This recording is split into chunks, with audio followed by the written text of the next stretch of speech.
everybody. I've been teaching almost 25 years now. I always wanted to be a teacher from the time I was a little girl, and just something about the special needs population just kind of drew me towards wanting to help people with, more disabilities.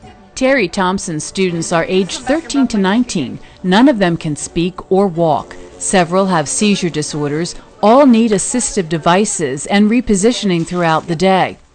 Every day, Thompson embraces the challenge of reaching each student. Today, they read a story about pumpkins, dug into the real thing, smelled spices, and mixed filling for pumpkin pies.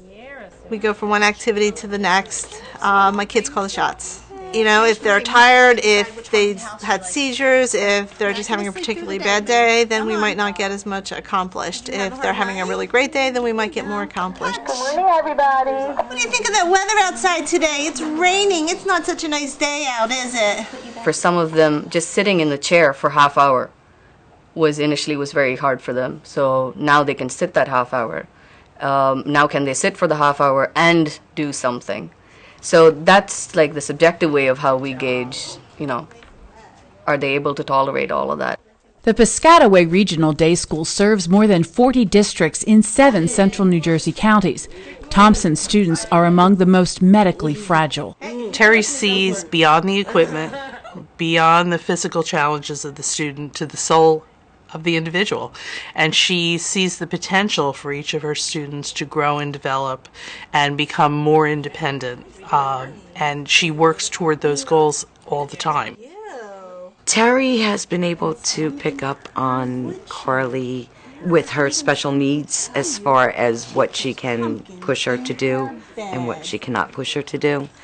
Oh, did you like that one, Carly? For the teacher to come in and be able to pick up on what their needs are and where their strong points are and pull it out of the child, it's an amazing thing.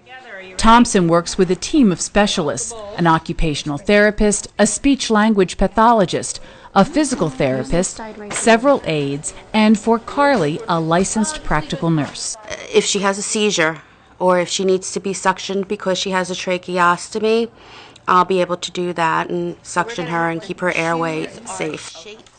Today we were making pumpkin pie. The session was really trying to integrate some of the occupational therapy goals of using both hands together, fine motor skills in picking things up, and trying to interact functionally with objects in their environment, but also academically. Because it's an integrated session, we're trying to pull in all aspects of the program, whether they be speech and communication goals, whether that be academic. For example, it may be a science curriculum activity where we're trying to talk about solids and liquids and what happens when we mix those and how does the texture change for those kinds of things. There were also language type goals that were included in that activity. I do not like pumpkin in my hands. I do not like them, Sam, I am. Terri Thompson is a teacher and an advocate. As this year's Middlesex County Teacher of the Year, she's drawing attention to the needs of students with disabilities, as well as what she considers to be unrealistic goals imposed on them by government regulations. My students are expected to take the same tests that typical kids do under No Child Left Behind. Carly, for instance, had to take the 12th grade test last year. The powers that be, I'm not sure how they expect it to work.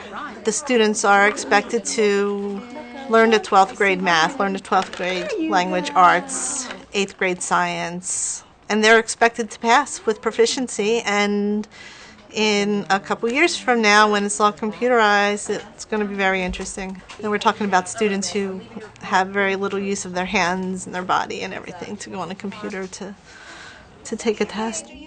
Maybe we can have a bigger voice. Maybe as a group we can get more people to see the small percentage. I think we're like 0.5% of what the total student population is, but they need to be recognized. They're my world. They're my angels. If you're having a bad day and you know that these kids can make it through a day, you know there's nothing that you can't do. They make me feel like I'm worth being here, like they give me a reason for being on this earth, like this is my purpose. My purpose is to help them find their place in this world.